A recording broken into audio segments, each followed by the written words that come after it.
Yogena chittasya padena vacham malam sharirasya cha vaitigena yopakurutam pravaram muninam padanjalim pranchaliranatosmi stuve padanjalim vyasam shankaram cha munitrayam katra sutrasya bhashyasya kramadvivaranasya cha. There are a few sutras in the fourth chapter, that is Kaivalyapada, which can be understood only in the light of some systems of Buddhism, because Patanjali doesn't agree with some of the metaphysical doctrines of Buddhism like Vijnanavada and Shunyavada.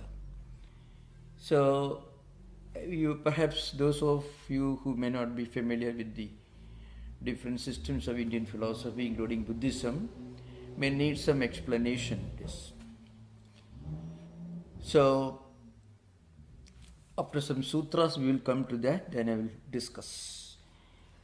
So, the last sutra we discussed was Hedu Phalasyalambanehi Samgrihita Tuad Esham Abhave Tadabhavaha. That we already discussed this combination, how one after another each of these characteristics lead to this accumulation of bondages. We already discussed, so I'm not going to repeat them again, but now the next sutra. Those of you who got doubt, you can ask at that time. But one important point to be kept in mind is the 10th sutra, Tasam Anadittum Cha Ashisho Nityatva. The sutra tells you that vasanas, that is tendencies and characteristics and impressions in our mental system, they are beginningless. They don't have a beginning. That's because desire itself is beginningless from that respect. Next sutra is Atita Anagatam Surupado Asti Adhyabeda Dharmanam. So, need some explanation. First of all, let us see the word. Dharma here means characteristics or qualities. Adhyabeda means, in Sanskrit, it's called Kala Bheda, means past, present and future. Adhya means time. And how do we understand time? Time is understood in terms of the past, present and future. So everything exists all the time. That's what it means. So what we see now is openly manifest. And what we already experienced in the past, they also exist, but in subtle form. And what is to come in future also exists in subtle form. When they become manifest, it is called abhivyakta in the language of Patanjali. It becomes manifest. In other words, everything exists all the time. Now, this needs some understanding, some philosophical discussion. According to Patanjali's system, effects also exists in cause. So, if you can think of the entire creation or existence, you can divide them into three categories when you think in terms of time. That is past, present and future. Now, what Patanjali tells you is this very simple, in simple language. What you see in front of you is the present. That present already existed before it becomes abhivyakta or manifest.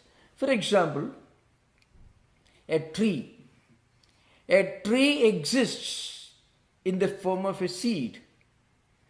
And when the seed evolves, it becomes a tree. So the tree is the effect and the seed is the cause. When suppose you have a pot of clay, a pot made of clay, or let's say a golden ornament, an ornament made of gold in front of you. According to one school of Indian philosophy,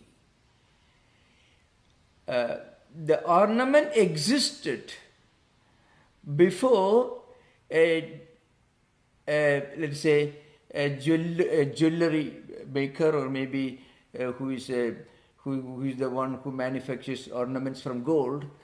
Before he actually manufactured the golden ornament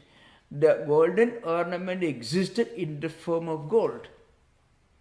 And through the instrumentality of the manufacturing process and the let us say the one who makes the ornament, the gold becomes golden ornament. A pot made of clay exists in subtle form, in the form of clay, before a pot maker converts the clay into a pot. And even after you break the pot continues to exist in the form of clay. In other words, the effect pre-exists in cause. This is one important view in Indian philosophy. So this is an important point. Remember, a few important teachings of Sankhya philosophy, which is the basis of yoga philosophy, and also some schools of Buddhist philosophy also should be discussed before we come to the next few sutras, because Patanjali wrote these sutras keeping in mind these philosophical doctrines. So one school is called Satkaryavada, and its contrary view is called Asatkaryavada. Satkaryavada means the karya, the effect exists in the cause. Just as I meant, a tree pre-exists in the seed. A pot pre-exists in the clay out of which the pot is made. The pot is the effect, and the clay from which the pot is made is the cause. So, even before the pot maker makes the pot exists, but it is not abhivyakta, it is in subtle form. It is in the sukshma form. That's the idea behind. It is called Satkaryavada. Its opposite is called Asatkaryavada. So maybe those of you are interested, this also may be interesting for many of the students of philosophy. So this Satkaryavada, that means the doctrine that effect pre-exists in cause, was held by Sankhya philosophers, and also it is the view of Advaitins and other non-Advaita Vedanta schools like Ramanuja, Madhva, Vallabha and others. They all exist. They all believe, they all accept this doctrine of Satkaryavada. Of course, there is a difference between the interpretation of Satkaryavada by Advaitins and also by Visishtadvaitins and Dvaitins. That's a different matter. Advaitins believe when the effect is made, it is only apparent transformation. Visishtadvaitins believe that when the cause becomes the effect, it is real transformation. So, under this Satkaryavada, there are two other subsidiary schools. One is called Parinamavada, which accepts the doctrine that when the cause becomes the effect, it really undergoes real transformation. It's called Parinama. Parinama means real transformation. According to Advaita, when the cause becomes the effect, that transformation is not actually real, it is only apparent. For example, if you accept the example of let's say clay becoming the pot, or gold becoming golden ornament, you can very easily understand when I tell you that actually gold doesn't undergo any transformation except in terms of shape and form, and also a new name that the golden ornament gets when gold becomes the ornament. Gold is called gold, and when it becomes an ornament, it is called an ornament. So there is a difference with regard to shape, form, name, and also utility value. So Nama, Rupa, and Vivahara Bheda, it is called. Nama means name. A golden ornament is called a golden ornament. Before it became golden ornament, it was gold. Its form also different. Golden ornament has a definite form. Gold can be of any form. And also its Vyavahara means its utility value. Now, therefore, Advaitins believe transformation is only apparent transformation. It is called Vivartavada. It's an important thing to remember. It's called Vivartavada. It means transformation is not real transformation, it is only apparent transformation, which is more logical, really speaking. The Brahman doesn't become this universe. Brahman, when it is seen to be in association with Nama and Rupa, it is called Jagat, or the world. When you become a Jivan Mukta, when you become a liberated soul, you will be still living this world, you will be experiencing this world, but you will be only experiencing the world as non-different from Brahman.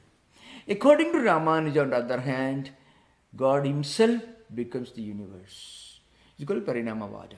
Sankhya philosophers also believe in the Parinamavada. So this is an important point to remember. So you can see this Atita Anagatam Surupataka Asti Adhabheda Dharmanam. That means from non-existence, existence cannot come into existence. Existence cannot come into existence from non-existence. Nothing can exist from non-existence. In other words, the future, that is Anagata, and Bhuda, that is Atita, they may not be manifest, still they exist in a Vyakta's form, means in subtle form. What does it mean? It means, just like saying, the golden ornament pre-exists in the form of gold before it became golden ornament.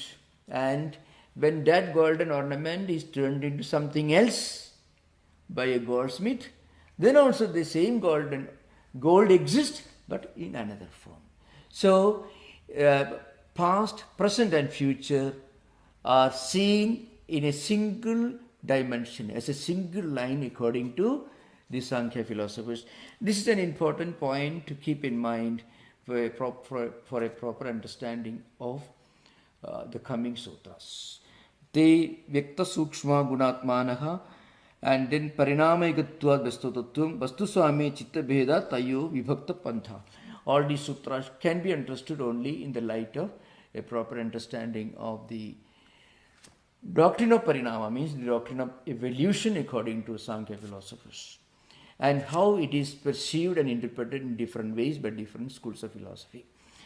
Now, according to, of course, Sankhya philosophers, as you know, there is an important verse in the Sankhya Karika, which actually gives you an idea of these 24 principles of Sankhya philosophy. Mula prakriti ravikriti mahadadhyaha prakriti vikritaya sapta shodashagastu vikaro na prakriti na vikriti purushaka. This is the third verse of Sankhya Karika by Ishvara Krishna. What it means is, Prakriti is one, that is the source of our evolution, and from Prakriti Mahatattva emerges. Mahatattva can be called cosmic intelligence, Hiranyagarbha in Vedanta, and from Mahatattva the cosmic ego emerges. The cosmic ego or other elements emerge. from cosmic ego, the senses of perception, senses of action, and mind. All these 11 evolutes emerge from Sattviga Ahankara. And from Tamasika Ahankara, 5 Tanmatras and 5 Panchamahabhutas emerge. So the word Shodashaka may be used in the Vyasa's commentary. What it implies is Jnanendriyas, Karmendriyas and mind plus 5 Mahabhutas. So this is an important point to remember. First of all, the concept of real transformation is called Parinamavada, the school of Parinama, and the concept of apparent transformation is called Vivartavada, according to Advaitins mostly, and also some schools of Buddhism like the Shunyavada. They also accept some kind of Vivarta, somewhat different from what it means for Advaitins. So you can see in the previous sutras, for example, we discussed this earlier. Experiences give birth to raga and dvesha. Our experiences in life create in our mind extreme infatuation to certain things, extreme aversion to certain things. And then from this, a memory emerges. So they are interrelated. And actually, when we remember an experience, from that remembrance, memory, only we develop these extreme likes and extreme dislikes. And from extreme likes and dislikes, again the memory gets strengthened further. And again, this memory is coming from samskaras. If we have an experience and if we immediately forget it, if our experience or whatever experiences we have, if they don't leave any residual impact on our mind, then we won't remember.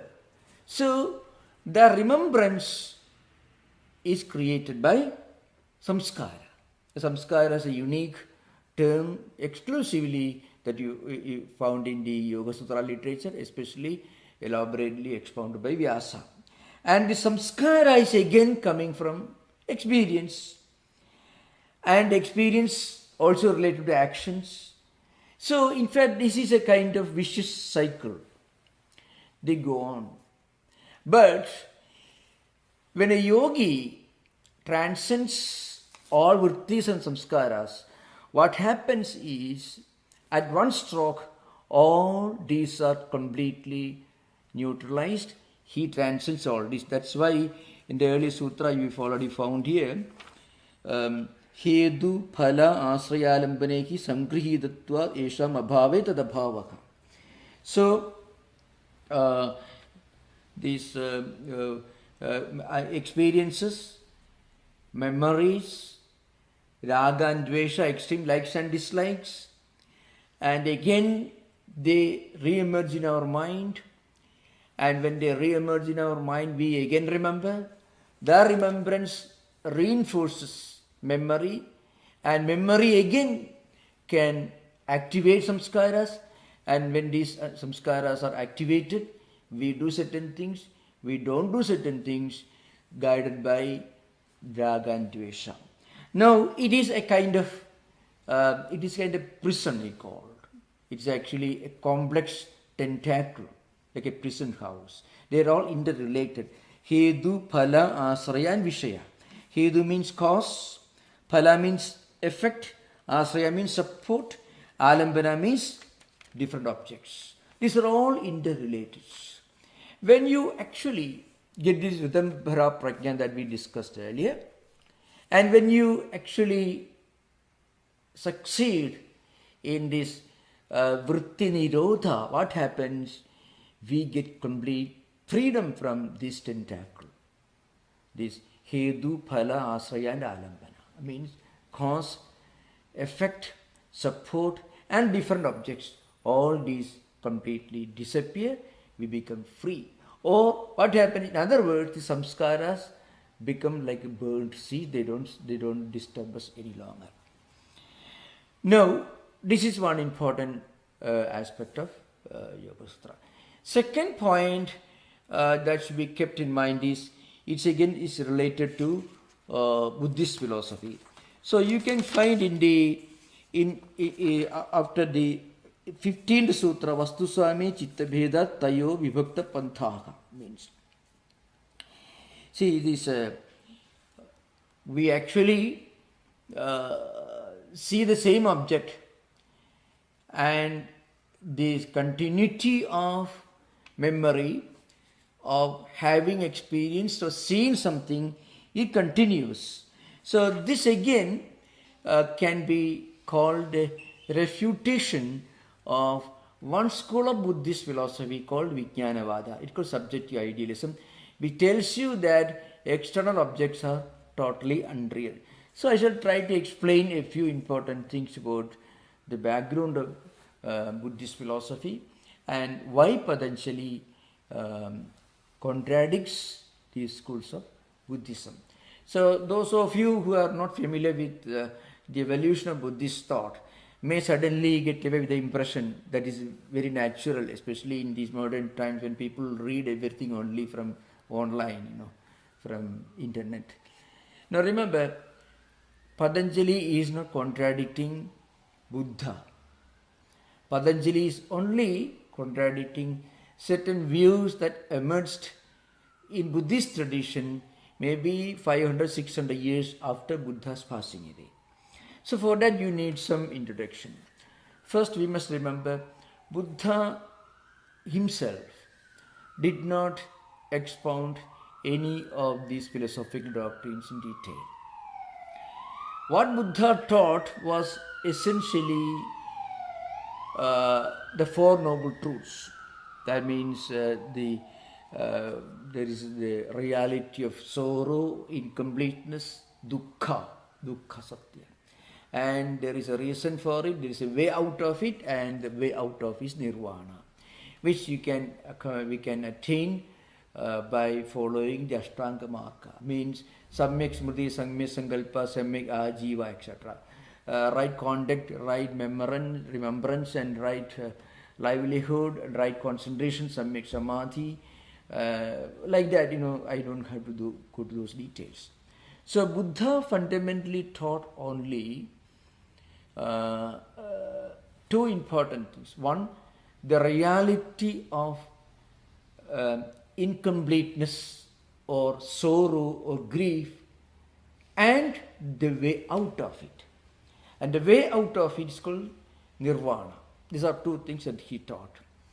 And along with that, he also discusses from fundamental humanistic spiritual doctrines. And he passed away, most probably he passed away in the year 480. Almost 80 years after his passing away, in the first Buddhist council, many of the disciples of Buddha, according to some historians, this happened even earlier, just maybe a few years after Buddha's passing away. We don't know. Anyway, many of the Buddhist monks who still remembered Buddha's original teachings from different sources, they remembered and they put together, and the result was these Tripitakas, three important canonical traditions in early Buddhism: Sutta Pitaka, Vinaya Pitaka, Abhidhamma Pitaka. They together discussed the fundamental teachings of Buddha, the moral and ethical and institutional organizational disciplines to be followed by different Buddhist monastic traditions, and different views on austerity, and Buddha's humanistic, ethical, moral doctrines. They called Tripitakas, and in fact it is all in Pali language, like for example Dhammapada, which is part of Sutta Pitaka. Now, After about 300 years, they mean 300, 400 years after Buddha's passing away, four distinct schools of philosophy emerged within Buddhism. Of these, two schools were schools of idealism, the other two were two schools of realism. The schools of realism were called Sautrantikas and Vaibhashikas, who did not deny the existence of everything, who believed in some degree of reality of external things. Sautrantikas and Vaibhashikas. Some of them believed that the external things can be perceived through direct perception, pratyaksha vadinaha, and others believed through inference, that is called anumeya vadinaha. But Patanjali had no problem with them, because Patanjali himself is a realist. He accepts the reality of external objects. But the other two schools of philosophy are idealistic schools. One is called Vijnanavada, which is a school of subjective idealism, which rejects the reality of external objects. It's called Vijnanavada. Okay, another name by which it is known is Yogacara, school of Buddhism. Mindfulness and many of these ideas, many of the concepts actually emerge from the Yogacara, Vijnanavada literature. Of course, they are also important for, this Hinayana system, Hinayana school of Buddhism, also more traditional schools.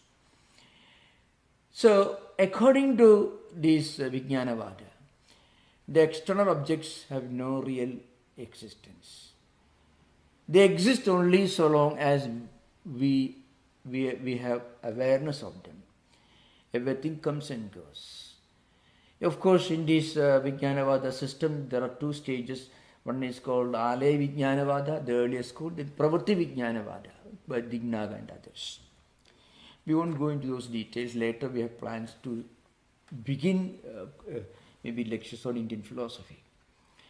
The other school was Shunyavada, mostly attributed to Nagarjuna, and the well-known book is Mula Madhyama Shastra or Madhyamika Karika, in which Nagarjuna asserted very clearly that the absolute reality is Shunya. Evam cha na nirodhosti na cha bhavosti sarvada ajadam aniruddham cha tasma sarvamidam jagat. This of course, this all find in Mahayana. And Mula Madhyama Karika also Nagarjuna says, Dvesatye samupasitya buddhanam desha sevana loka samvriddhi satyam cha paramarthataka. So paramartha satyam, the ultimate truth for them is Shunya. By Shunya, Nagarjuna perhaps did not mean absolute nothingness as frequently translated into English. He was not talking about absolute nothingness. He was actually talking about the fundamental indescribability of the absolute reality. So that is, anyway, that's a different subject. We'll discuss it later. So the main point in this context is, in Vyasa's commentary, which is very important when we discuss this sutra, Vyasa tries to make it very clear that external things do exist. They are not unreal as asserted by Vijnanavadins. They are real. And of course, there is one sutra that Vyasa inserts in his commentary. Nachaiga chittatantram vastu tada pramanagam tada kim syar. This is a sutra which sometimes is not found in many of the versions of Patanjali Yoga Sutra text. Sometimes they say it is Vyasa's statement in the Bhashya, but we do not know. What it means is that vastu means external objects. It is not subjected to chitta. Nachaiga chittatantram vastu. I mean, external objects are not just imaginations projected by mind as asserted by Vijnanavadins. This statement sometimes is interpreted as an independent sutra. In that case, you have to say there are 196 sutras in Patanjali system, but there are many scholars would say that this is actually just a part of Vyasa's commentary itself. So, what the statement means is this. It's in a way, so you have to remember this is a sutra attributed to Vyasa, who, while trying to expound 15th sutra, Vastu Same Chitta Bheda Tayo Vibhakta Panthaha means. That means the same, I mean, we have got awareness and vrittis, vasanas and samskaras about the same object, and these awareness, memories, samskaras, tendencies, they go on changing. Therefore, the external object and vijnana, that is chitta or mind, are different. This is how Vyasa expounds this sutra, 15th sutra, Vastu Same. I mean, about the same object. Vastu means the same object. About the same object, we have got awareness. Different people have different ways of becoming aware of an object, and they again different tendencies, different attitudes to the same object. Now, this can be understood only if you believe that external objects and mind are two different things. The reason is, according to Vijnanavadins, external things are just projections emerging in your mind. External things have a reality, an ontological existence only if you are aware of them. Otherwise, they don't exist. External objects have no real ontological existence except when you are aware of it. So, everything is a projection of the mind. That is the view of Vijnanavada. And Vyasa won't accept it. So, Vyasa says, Na chaiga chittatantram vastu. Vastu na chittatantram. External objects are not necessarily projections of the mind dependent upon our memory, our awareness for their existence. Because if it were so, then what happens to them when nobody is aware of it? If nobody is aware of something, can you say that object is non-existent? Therefore, external objects do have a reality, ontological reality, independent of our awareness, independent of Vijnanam. So the word Vijnanam, of course, Vijnanam according to Buddhists, it means the mental platform. That's the meaning of Vijnanam according to Vijnanavadins. That means it meant Chittam, Jnanam, Vijnanam. Of course, they use these terms interchangeably in the Mahayana literature. Mahayana literature means the Mahayana school of Buddhism gave birth to these two schools of idealism. One is Vijnanavada, the other is Shunyavada. Of which Shunyavada says everything is Shunya, everything is non-existent. They believe both the subject and object are both are unreal. So of course there are different views about Shunya. That's a different subject. We'll discuss later on another occasion. And Vijnanavada says the external objects do have a reality only as projections of mind. If you detach external objects from the awareness of those objects, then they do not have an independent existence. These are two different schools. I think you can discuss. Those of you have got any doubt about these views, you can discuss before we go to the next sutras. Of course, the sutras are important. We are coming to some of the sutras which discuss elaborately the metaphysical views of both Buddhism, Sankhya systems of philosophy, and interchangeably you will also find references to other schools of philosophy. You are most welcome to ask questions on this subject now.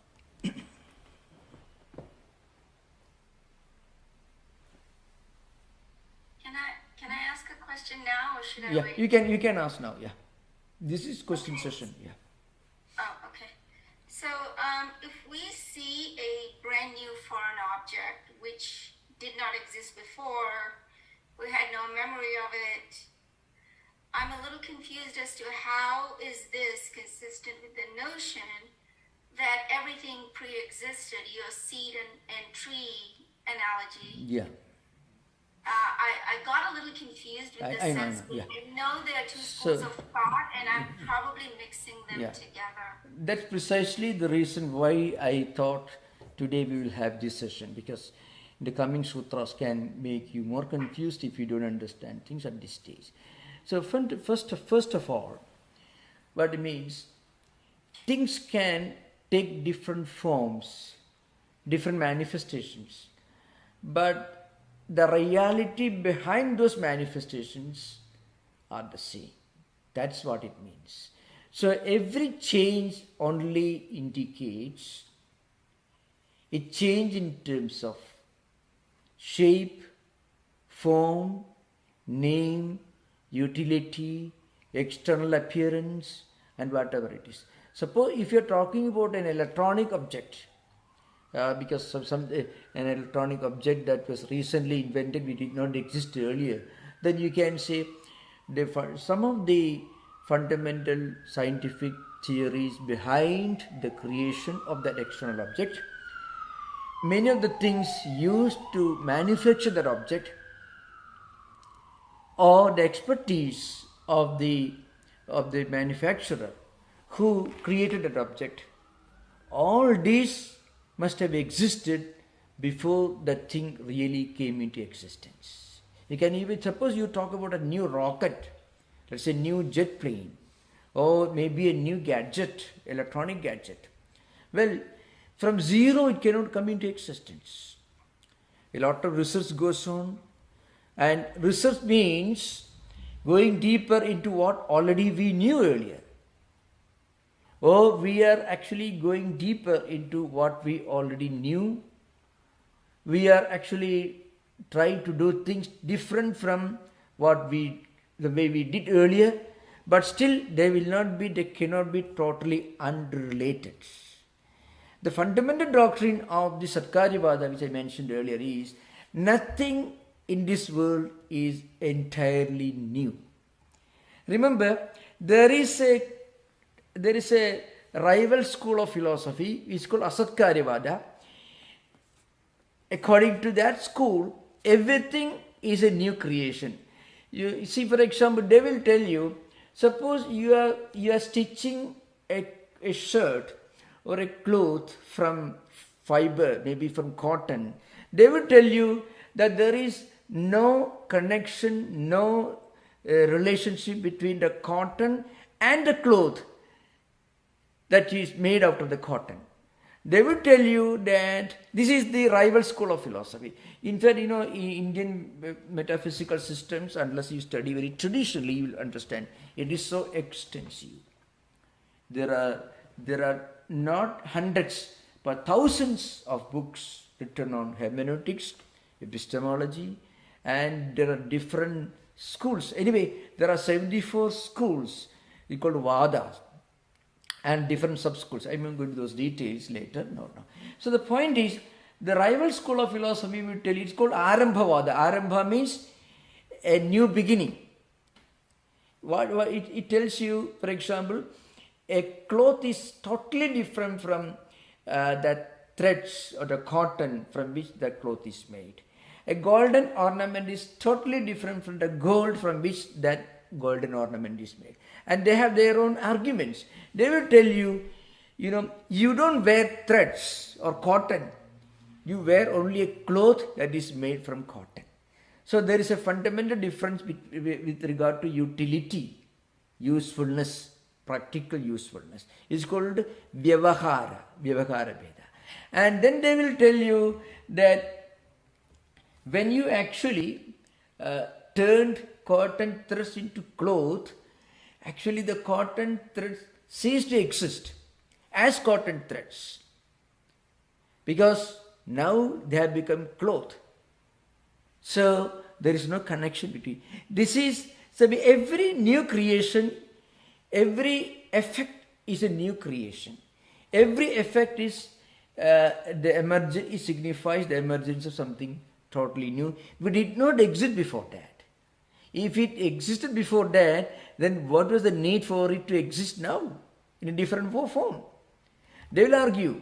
They will say a pot made of clay, it is something totally new, because you don't use clay to store water. You use a pot to store water. So when you actually turn the clay into a clay pot, the clay ceased to exist as clay. It has become a pot. Now, this is the school called Arambhavada. In fact, for information, Indian schools of Nyayikas means Indian school of logic. Gautama, Dignaga and Navinaya, the three stages of the evolution of Indian logic. Gautama was the ancient 1200 BC logician. Then Dignaga was the Madhyamanyaya, he was a great Buddhist, he was a logician. Then Navinaya in the 11th century AD. So you find Indian schools of logic, they believe that every effect is a new creation. Every pot made of clay is a new entity. Every effect is something totally separate and new and different from the cause. It's called Asatkaryavada, which is the opposite of Satkaryavada. So, logically speaking, Satkaryavada seems to be much more real, because that, this is important. Those of you who have got the book with you, 12th Sutra, Atita Anagadam Surupataha Asti Advabeda Dharmanam. In fact, this view should be kept in mind when we discuss, again we will discuss this 12th Sutra. We will discuss the commentary by Vyasa and others. So this is an important thing to remember. Vyasa's commentary will not be understood unless you keep this in mind. So these contrasting schools of thought, according to one school, it's called Asatkaryavada. Every effect is a new creation. And it has, for example, they will tell you a mango tree has absolutely nothing to do with the seed from which it comes. According to Naiyayikas and Vaisheshikas, Indian logicians and Indian atomists, Kanada and Gautama, the two founders of this. But according to Sankhya and Yoga and Vedanta, they will tell you that nothing new can really come into existence. That is essentially the idea conveyed by the 12th Sutra, Atita. Atita means what belongs to the past. Anagata means what is yet to come, what belongs to future. And Suruptakasti, and what is right now existing. So past, present and future, they all exist on the same line. That is what it means. So I can give an example, since you are asked a very fundamental question in Indian philosophy. If you are a goldsmith and if you are running a jewelry shop, you will judge the value of all the golden ornaments you are selling only in terms of the quality of the gold from which it is made. Workmanship is something different, they tell you. But a pot maker, he has many pots in his shop, pots and pans and cups made of same clay, but he may look only at the pot, at the clay. We who use the same clay pot, same glass, we may use for different purposes, we may see the difference, but he will be seeing only clay. Similarly, in Vedanta, those who reach the highest degree of spiritual experience, they see and experience everything in a single dimension. Single dimension. What it means, past and present and future are only lines that we draw in our mind, and our mind is only a changing entity. It is not essentially a fundamental reality. That's the idea behind. That's why Satkaryavada is considered to be much more logical, because it tells you that when something new is created, it only means it manifests right now in front of us in that form, but it existed in a different form before it came into existence. A tree exists as a seed, and after the tree collapses, again the same tree may be existing in the form of seed, its own seeds.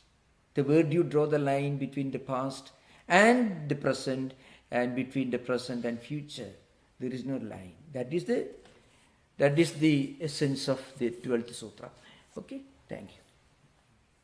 I'm a little confused about this logic applied to thoughts, for example. So applied to what? To thinking. I see thinking as an object as well. It's an object of the mind, is it, or intellect? Our mind and intellect are not unchanging eternal entities. Our mind, the very fact our mind changes every minute. Every minute we become happy and unhappy, excited, and suddenly our mood changes. Anything that undergoes changes all the time. It is there, but it is not absolutely real. It is only changing real. Anything that's subject to changes, that is subject to change all the time. How can you rely upon something that is changing all the time? So behind the mind, behind the intellect, there is something which is unchanging. So if you go deeper, and if you go beyond or beyond your mind, beyond the intellect, then there is something that is higher than both. When you connect yourself to that, then you will see, oh, I am not my mind. Because my mind is happy now, unhappy some other time. Angry now, and maybe in another mood later. That changing mind is not my reality. It is something different. That's the idea. When you look up from that higher perspective, even mind is a changing thing. So I know confusion is possible, that's true, but what it means is, from the higher perspective, we are one unchanging eternal reality. So that's why Sankhya is considered to be a penultimate stage that takes you slowly to Vedanta. Not directly, but when you really understand the limitations of Sankhya philosophy, you land the threshold of Vedanta. Yeah. Thank you. Thank you. You said you are confused. The very fact that you are confused shows that your mind is confused. You said you are confused. The very fact that your mind is confused shows that your mind is not your reality. Something that gets confused now, how can you identify yourself with that confused entity? You are something beyond the mind. Yeah, no, I wasn't identifying with the thoughts. I was wondering if the thoughts that we haven't had yet, if the past, present, and future is all happening at the same time. Yeah. The thoughts that's going to come tomorrow for me, which hasn't yet happened, because I haven't experienced tomorrow yet. That's right. Yeah. Are those thoughts in the seed form today? Yeah. And it's going to come up tomorrow, or? Yeah. will I have to experience tomorrow just to see those, to experience the thoughts? Tomorrow can never be totally separated from today. Okay. Thus, today cannot be totally separated from yesterday. So, yesterday, today, and tomorrow. There is a continuity that Patanjali already discussed earlier, these vasanas, tendencies, impression, there is a continuity. How they manifest in different life cycles, there is a difference, but there is a continuing thread of tendencies and vasanas. Just as a continuing thread between a seed from which a tree has come and the tree and the seed that is found in the tree. The trees may have fruits. From the seeds of those fruits, again another tree will come. So you can see continuing threads here. That's why yesterday is not totally different from today, as everyone knows. In that case, tomorrow cannot be totally detached or different from today. It doesn't mean it's the same. It doesn't mean it will be identical. You remember, it doesn't say, Vedanta doesn't tell you that yesterday, today and tomorrow are identical. What Vedanta tells you, they cannot be totally, completely separated. I think it's clear now. Thank you. Pranam Maharaj. Yeah, namaskar. Yeah. Desires are beginningless. Yeah. That desires, I hear about these three Shaktis, Ichha Shakti, Jnana Shakti and Kriya Shakti. I Yeah. don't know it's from Shakteyas or from Kashmiri Saivism. Yeah. Is Ichha Shakti, is it here in this sutra, is it referring to that power of the God, that eternal? Yeah, I know. Now, you can find this in the Lalita Sahasranama. Ideas can be found in Chandi, that Durga Saptashadi, it's called Devi Mahatmya and so on. In the Shakta tradition, it's Ichha Shakti, Jnana Shakti, Kriya Shakti, Surubini. But there, actually the Divine Mother is conceived to be the creator, the sustainer, and eventually the source of dissolution of this universe. So, without an Ichha,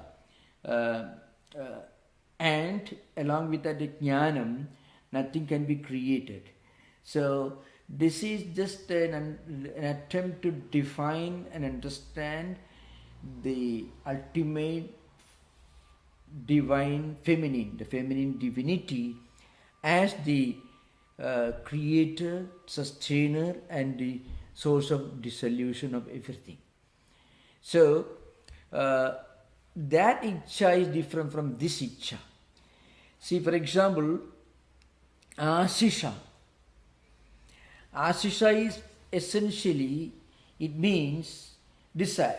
But here, it is interpreted in the Yoga Sutra literature as desire to continue, to enjoy, to live, desire to continue.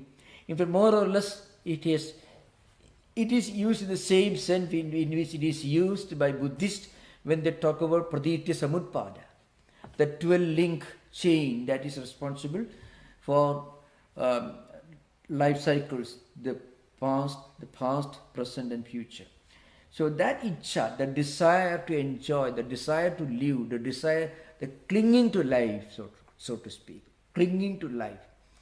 That's the meaning of the word in the sutra, the 10th sutra, Tasam Anadittum cha Asisho Nityatvad.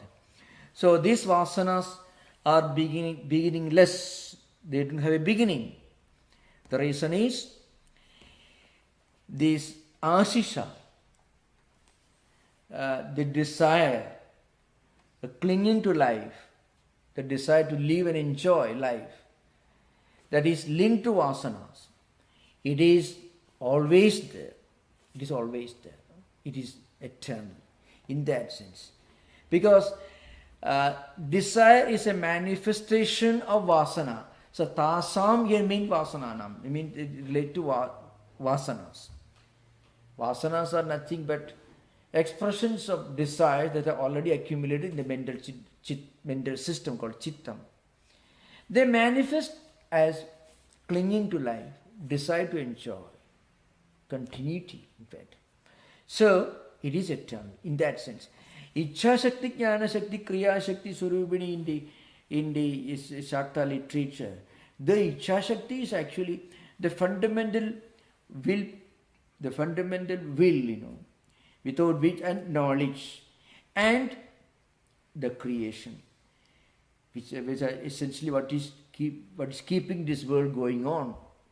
So that is considered to be the essential characteristics of this divine feminine archetype called either called Durga, Lalita, Chandi. You can find in the Shakta literature. That's the idea behind. That desire is different from the word Asisa here. Totally different. Okay. Thank you. Thank you. Maharaj. Yeah. Welcome. So Patanjali's Yoga Sutra, was it written after Buddha came or before that? Well, actually, most probably, of course, Patanjali must have lived before Buddha, but Vyasa is the name of a great commentator, not Vyasa, the writer of Mahabharata, or the Vyasa who classified the Vedas. It could be another Vyasa who must have written this commentary Bhashya on Patanjali Yoga Sutra. The first and most fundamental commentary is Vyasa's commentary. So it is Vyasa who actually interprets the sutra as a refutation of Vijnanavada. It comes after the 15th sutra, Vastu Swami Chitta Bheda. The word Chitta is used. That's again the term used in the Vijnanavada school of philosophy, Yogacara system. Chitta means the mental platform. External objects have a reality, have an ontological existence only so long as you are aware of their existence. Otherwise they have no existence in that sense. So most probably Vyasa must be a great writer who lived during the post-Buddha period. That's the idea behind. Thank you. Yeah. Pranam Maharaj, one question about Sanskrit probably. What is the difference between Hetu and Karana? Hetu. Karana is used in the sense of cause. In Vedanta philosophy, literature, everywhere.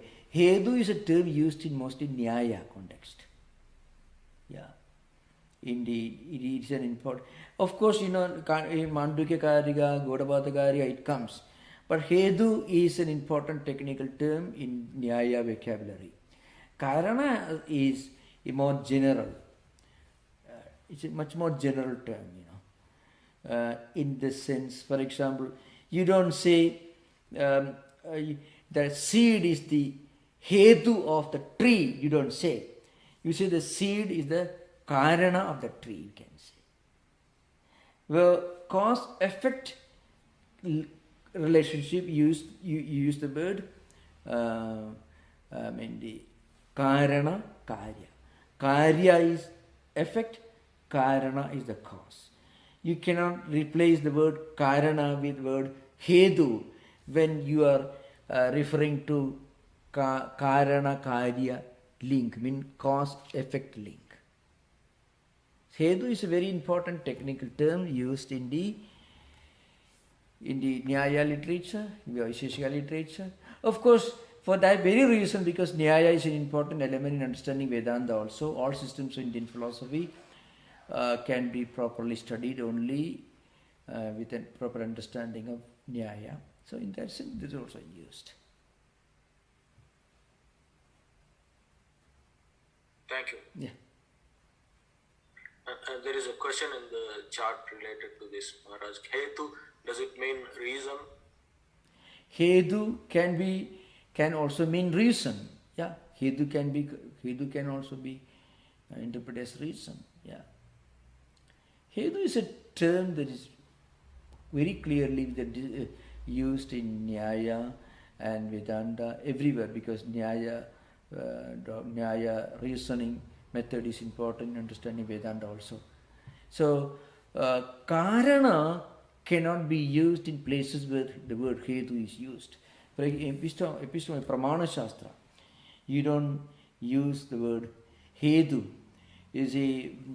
Suppose you see inference, there's a smoke on the mountains. So there should be fire. That is the inference, anumana.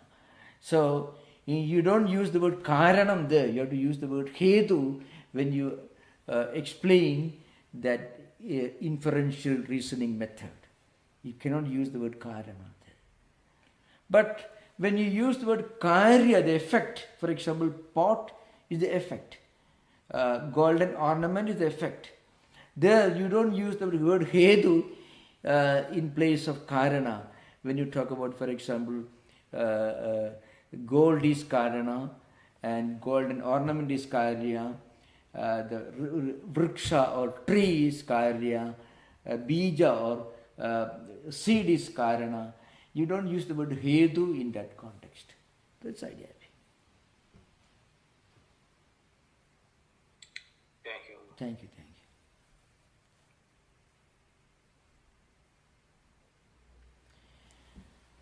So, the next few sutras we will discuss because they should be understood in the light of Vyasa's commentary, who brings in a statement with a view to make sure that the Buddhist Vijnanavada view of the unreality of external objects cannot be accepted. That's what Vyasa says. That is, nachaiga chittatantram vastu tad apramanagam ekachittatantram na apramanagam tada. He uses this word. So we'll discuss this later. Thank you. Namaskar. Swamiji, there is a question in YouTube, Maharaj. Yeah, most welcome. Yeah. The devotee is asking, was Patanjali considered a Buddha? No. Was he going about his life doing karma yoga? Well, there is no view, not even by the wildest stretch of imagination can you ever say that Patanjali had anything to do with Buddhism. Patanjali belonged to pre-Buddhist period. Buddha belonged to 6th or 5th century BC, and Patanjali must be much earlier figure. Many of the commentators who come into the lineage of Patanjali tradition must have been Buddhist, because Yogacara system of philosophy got that name because many of the practitioners of Buddhist monks of the Yogacara system must have been practitioners of yoga also. That could be the reason. But Patanjali was not a Buddhist. Never. There were some commentators in the yoga tradition who must have been Buddhist, at least according to some scholars.